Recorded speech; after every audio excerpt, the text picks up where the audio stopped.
What's good, everyone? I'm about to discuss something that is very near and dear to my heart, sneakers, especially Air Jordan, Nike. Um, Adidas has also been a very big part of my life. The equipment support 93 and my top 3 or 4 sneakers of all time. And especially Nike Jordan, MJ's my guy. It's always been about Mike. It always will be about Mike. And what I see as the death and dying of sneakers. I don't think anyone cares anymore. The emergence of Crocs, Hoka, On Running, so many other brands, New Balance. New Balance just kind of always stays in its lane, knows what it's good at, isn't greedy, stay in their lane, play their position, and know their role. They put out great product. 991 V2s, GR sells out, big price on big resale price on StockX on the resale market. They just do well, and they're not greedy, and they stay in their lane. And that's a big thing. That's a big thing. Nike and Jordan are greedy, just like the rest of the world. That's why we're paying $6 for a gallon of milk. Is greed. I think the prices for sneakers, Nike, Jordan, are disgusting. $250, $260, $270, almost $300 with tax. Are you kidding me? It's ridiculous. But I'm going to get to specifically Nike and Jordan in a later video. And this one's really just about why, in general, I think retro has been relied on way too much. When's the last time Nike or Jordan did anything innovative? I think with Nike, it was the Flyknit runners. Incredible shoe. But also, there are no personalities.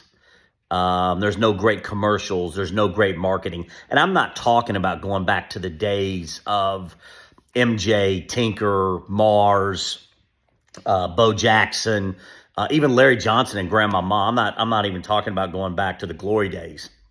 I'm talking about just going back to Kobe and the puppets, right? LA and the scene in the 2000s when the Nike House of Hoops started, Harlem first, then the Beverly Center. Funny story, I actually rigged the auction at the Beverly Center opening of the House of Hoops to get the snake pools. Did rig the auction again at the Nike Vault downtown to get the Aston Martin pack, but that's another story for another day. You just don't have those personalities. You don't have the brilliance, and you don't have the excitement. There's no excitement. There's none. There's no excitement whatsoever. Even as great as Travis Scott is, he's not a personality. He's a great artist. Khaled's a personality, but he's not really moving the needle as far as what people wear or buy or whatever. He's a great personality, great father, great husband, I believe. Cares a little bit too much about telling everybody that he's got money. But, you just don't have those people. And I think that other people need to be given a chance, need to be given an opportunity. I've seen everything that's coming out next year for Jordan Brand. It's nothing. There's nothing I would say if I don't get it. I'm heartbroken. I also think the sneakers, getting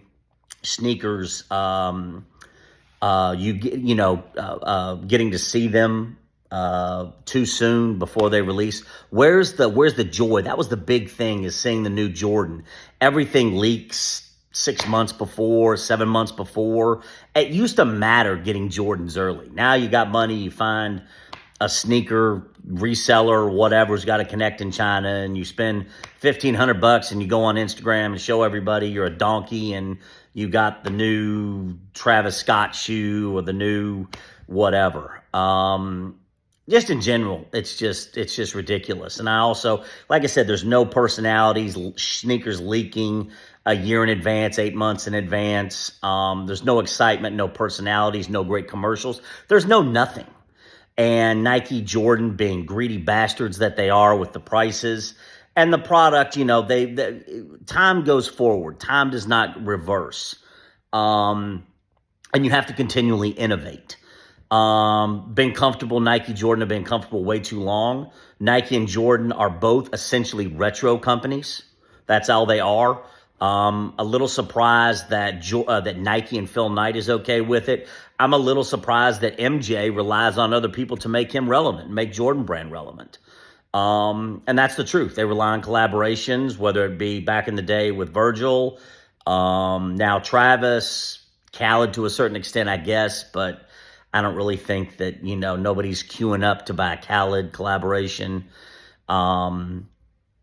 But the other thing is, even that show on Complex, Full Size Run. I mean, that show is like watching a cow and listening to like a cow take a shit. I mean, it's horrible. You've got, Herb, Dick, and Ralph. Well, Herb, what do you think about the color blue? Well, I don't know, Dick. It seems like the color blue on the Ultramarine Air Max 180. Oh, I don't know, Ralph. It seems right to me. Let's go buy it. It's the equivalent of listening to a cow take a shit. It's horrible. I mean, and I know the New York clique, the Ronnie, the Joe LaPuma, whatever, but there's no personalities there. There's no real discussions. No, I mean, the conversations are fucking boring. I mean, they're just boring. I mean, it's like I said, I'd rather listen to a cow take a shit. There's no excitement there. And having to buy your sneakers on an app and, and raffles and all this other stuff and sneakers leaking. There's no excitement. You're not having the excitement of it. And also, NBA players, there's no personalities in the NBA anymore. Kevin Durant's got the personality of a blade of grass. John Morant wants to show you what kind of gun he's got and probably going to shoot his pecker off in a car. Dylan, whatever his name is at Phoenix, personality of a blade of grass. There are no great personalities. Even LeBron and the puppets and everything else, that's gone. There is nothing that carries the excitement and makes you feel good and makes you want to be a part of it. And you've got to have it because of how it makes you feel. There's none of that anymore.